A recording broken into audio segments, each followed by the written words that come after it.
Welcome, DeFrosters, and thanks for tuning in to DeFrost the Meltdown, the only podcast where you can stay up to speed with the ever-developing DeFrost Finance platform and get sneak peeks into what's to come. Without further ado, let's frost and melt.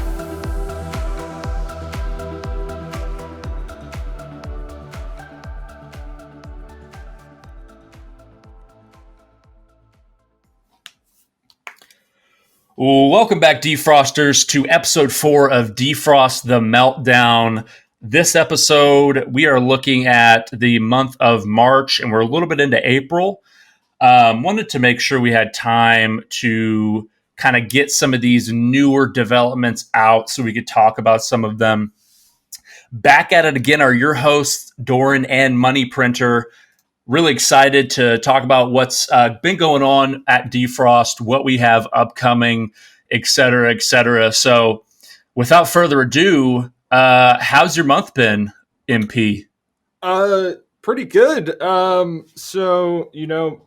We've been just keep grinding along here. I know, the market's been up and down and sideways, and who knows what's going on all over the world. But, crypto, blockchain, DeFrost, Melt, AVAX, DeFi, we're still chugging along. There's some new incentives programs going around the ecosystem, tons of new like games and DeFi apps and subnets, and really a lot going on in the background to be excited about. And even in like the entire crypto space as a whole, it seems like every single day there's like another giant tech domino like falling over, and hey, Instagram's doing NFTs, like, Terra's buying, like they're the second biggest whale in Bitcoin.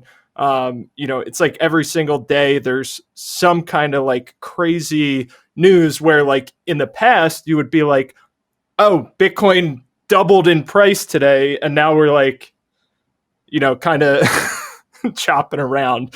So it seems like we're just like, there has to be this like, no pun intended, avalanche of adoption happening right now all over the space.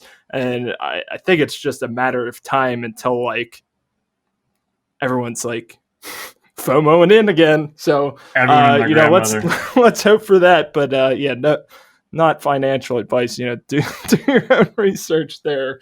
But I can't help but be excited about what's going on and not obsess over the charts.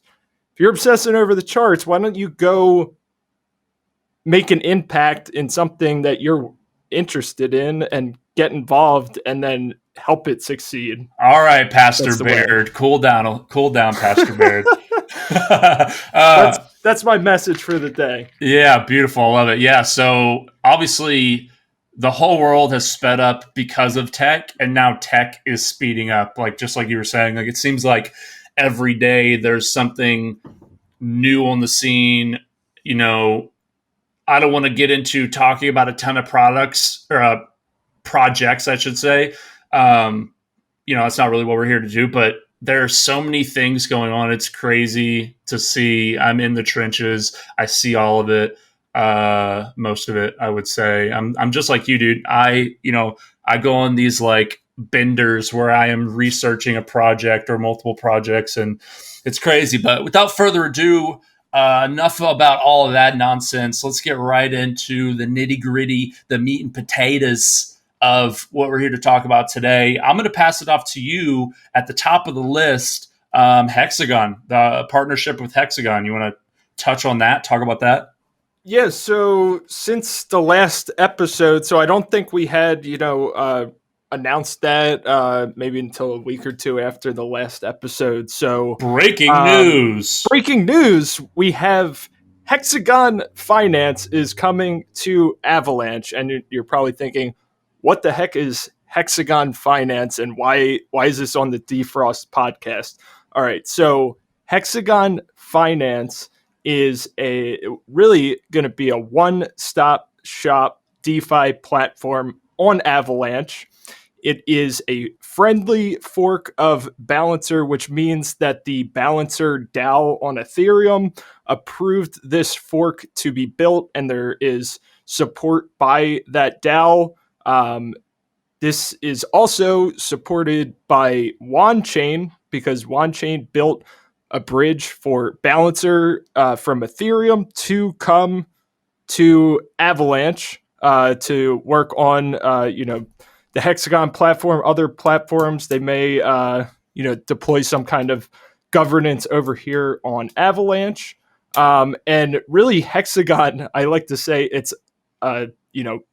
six-sided, mega platform, because really the bee's knees here is Terra Luna. So we're backed by Terra Luna, Hexagon Finance. They are going to bring, I want to say, a tsunami of UST over. Johnny so Tsunami. Hopefully Hexagon Finance is going to be, the go-to place for UST, which is basically the most popular decentralized or algorithmic, stable coin in crypto, in my opinion, right now, as far as, usage and, awareness around it goes. But the reason that DeFrost is in the picture here is so we're giving marketing and operational support, as well as additional use cases for H2O and Melt on their platform. So, we're going to have new pools for H2O and Melt. And, if we get paired with UST, that's just unlocking a massive amount of liquidity to pair with our assets, use our assets, get involved in DeFrost's ecosystem. And, we're really excited about that partnership and support there. They're going to be having, an LBP token launch quite soon. So, definitely check out their Medium, Twitter, all their different socials there. And, congratulations to any of the Melt stakers that did get on to the Hexagon whitelist that did just end today. And like I said, they are going to be launching on the LBP protocol within Hexagon, which is basically a version of the Copper launch protocol. So Hexagon, there's 6 different projects and ecosystems kind of all working together to create this massive ecosystem within Avalanche here, and definitely should be on your radar there, at least to get started on researching it and see what's going on. And that's great for DeFrost, because now DeFrost is connected to all these names and projects, and we're gonna have additional use cases coming. So you ask for it, you're getting them. Here they're coming, and we're just gonna keep shipping them. Yeah, that's really the idea. I mean, obviously, a lot of this is out of our control. We're trying to work as closely with the Hexagon team as we can, but the goal here, obviously, from our end, what we're pushing for is really H2O stable pools, because at present, our only H2O stable pool exists on Curve. And we all know, about the DPEG, working to get back to a healthy H2O state and all these things going on. Really quick, I want to touch on the possibility of having a Melt UST pool on Hexagon. And this was kind of hinted at by our recent snapshot going into effect, which was for the protocol and liquidity. So there was a snapshot to use 50% of stability fees from H2O vaults and 50% of fees brought in by the super vaults. and that went through. That was option number 5 on that governance vote. That went through, it won, and it's just been implemented. So those fees will now go towards buying Melt out of the open market, pairing with AVAX at present, and then adding that to the liquidity pool. So it's essentially protocol and liquidity. But what's going to happen here is the idea, I don't want to say too much here because a lot of this isn't set in stone, but the idea is to eventually burn that. So send it to, obviously, a non-existent wallet, if you will, and that'll be burned liquidity. So it'll be permanent liquidity. So I'm calling it PPL, permanent pool liquidity, as opposed to POL. It's a little bit different, but just wanted to touch on that really quick. And we have another snapshot that is currently being voted on with our governance tokens, and option B. And I want to be careful here because I'm not saying which option is necessarily better than the other, but I just want to say option B is winning right now pretty convincingly, and that'll take 50% of stability fees from the H2O vaults and 10% of the fees brought in from the Super Vault auto compounding feature. And direct that at accumulating VTX and ECD from Vector Finance and Echidna Finance. Now, what's going on there is essentially like Convex and Yearn Finance for Curve in the Curve Wars. Now, the Convex Wars, if you will, but it's essentially the same thing for Platypus or PTP, which is a strong player. I mean, I think everyone now knows who Platypus is and what they've accomplished so far and what their goals are, but they busted onto the scene with massive hype for good reason, I will say. And they're basically a big player now in the Avalanche ecosystem, becoming a quick rival to Curve Finance. So what's happening here is if we accumulate VTX and ECD, what we'll be able to do is then have our say in directing some of the VPTP to incentivize pools on Platypus, because Vector and Echidna are acquiring VPTP, and by owning VTX, and in Echidna's case, I believe it's VECD, we will then have our own say in directing some of those incentives. Now, you might be asking yourself, why the heck would we want to do this? And this is another thing I'm going to touch on really quickly, but I want to be careful here because this isn't set in stone either, but we're really hoping, one day to have an H2O pool on Platypus. And then if we could try our best with what we've accumulated to push some incentives in our favor there, it would just be a great thing for the protocol. And this would be another H2O use case, another H2O development solution or support mechanism to help the peg, if you will. And so we've got kind of these things like what MP described with Hexagon, the Hexagon partnership, and what's possible there, and then what's potentially possible beyond this snapshot vote. So I just wanted to touch on that. I don't know if some people maybe have had some questions like, what's the purpose of this? What's the point of this? And so I just wanted to touch on that really quickly. But if you want, I will try to remember to put the Vector and Echidna docs links in the description so you can go read up on what's possible with VTX and ECD. But just wanted to touch on that. I think MP has some exciting stuff next to talk about regarding Elk Finance, if I'm not mistaken. Yep. So Elk Finance. So as you guys know, and gals and ladies and whoever out there, listening. So as you know, we recently partnered with Elk Finance. Maybe about 2 months ago now, the Melt and Elk and H2O Elk pairs and farms launched on Elk Finance's platform. And the last, I believe it was round 12 of yield farming ended. So basically the way Elk Finance works, they have yield farming rounds where they last about 42 days. So I think, our farm started a few days before that or whatever. Maybe it was like halfway through a round or something.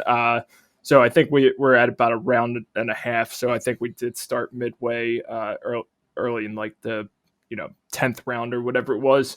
But now they have just activated their Elk Net V2. So this went live on April 9th, and we will include the Medium article on that. But listen up here, there is some important information there. If you are an Elk Finance user, farmer, staker, doing anything on there, if you have the Elk token, the ElkNet V2 is basically an upgrade to their cross-chain and interoperability mechanisms. So with this, the token contract needs to upgrade. They're going to have some new features here. And there's actually a promotion running with this as well. So you will want to make sure you read the Medium article here, follow the instructions. Make sure you're only going to, the official Twitter, CoinGecko, CoinMarketCap, and getting the official project link and Medium so you can read the proper instructions for this. Because, anytime there's some kind of promotion or upgrade or things like this, there's always going to be some scammers lurking. So just watch out, especially anytime, you're asking questions about things like this. No one is ever going to DM you first to assist you. Never share your seed phrases. Never connect to some link that, some fake support person sends you. Hey, you have to connect to Wallets Connect and, get your entire wallet drained. So make sure you read that official article. The promotion they're running, if you get your tokens migrated before April 24th, there's going to be 200 winners of 200 elk. So quite a big promotion they're running there. And I'm sure, they have... believe there's got to be something like 30,000 plus holders and users of Elk Finance. So there's quite a big, pool of people that do need to migrate over. But at least they're, encouraging people to get set up and, farming again, staking again. And their new ElkNet has some more advanced features where the V1, you could only really bridge the Elk token. And now there's a lot more information about what they're going to be able to do with the V2 there. So make sure you check that out. And with the new farming round, you do want to be on the lookout as, Elk Finance. They're running some promotions here around the ElkNet V2. And DeFrost being a continued partner, we will be working on continued collaborations and incentives for using those Melt Elk and H2O Elk pools and yield farms. So be sure to check out the Medium, the documents, so you can know about their impermanent loss protection. Don't talk to scammers in your DMs, and always stay safe out there. If you have questions, come ask in a public place, and we should be able to help you, with 99% of the things, and we're never going to DM you first. Yes, sir. Always love MP, keeping people safe. Man, this man is unscammable. I would go so far as to say he's unscammable. The way of crypto is you have to learn from every mistake. If you get scammed and you try and blame it on someone else, you get scammed on Coinbase wallet, which is self-custody, and you try and blame it on Coinbase, how are you ever going to learn a lesson? You're going to be one of those people that just writes crypto off as a scam. But if you learn and figure out exactly what you did wrong, then you can teach yourself never to do that again. And you can teach other people, don't do this. So, there's two ways about going about things. Just know what is and what is not your responsibility. Always have your guard up. And, if it sounds like it's too good to be true, probably is.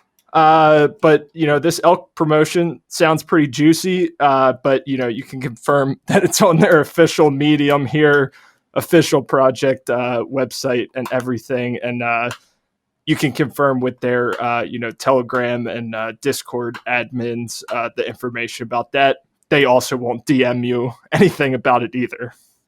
Yeah, you can never be too safe. I can't stress that enough. You can never be too safe.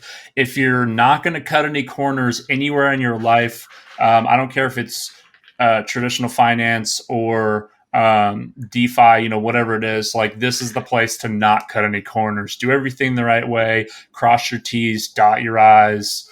Use proper grammar, you'll be in good shape. But, if you're around the DeFrost community, MP and, maybe myself will remind you, don't give out your seed phrases. Your seed phrases should always be kept sacred. With that being said, I don't have anything else for the DeFrosters today. Do you have anything else you wanted to touch on before we close this one out? I can't really think of anything either. Really that message out to any of the Elk Finance users. Just make sure if you are using that, definitely to go read that and make sure you update and migrate any tokens so you can, start farming the next round or staking again or doing whatever you're doing there. Other than that, lots of exciting things going on in the Avalanche community, the, projects connected to DeFrost. And, as we have been going on now for what we've probably almost been live like 6 months now, 5.5 months. We're just going to keep on chugging along this train and, these small little victories over time, they're going to add up to, giant accomplishments once we look back. So, just keep on looking down the line, a few months out, 6 months out, whatever, because, we plan to make this a long-term protocol and ecosystem. Yes, sir. Love it. Without further ado, and with all of that being said, thank you for stopping by today, this afternoon, this morning, this evening, depending on where you're at geographically. This has been Doran and Money Printer on episode 4 of DeFrost the Meltdown. Let's frost and melt, people. Let's frost and melt! You are now a defroster. Thanks for tuning in. Catch us back here again next month for another episode of DeFrost the Meltdown. Happy melting, friends.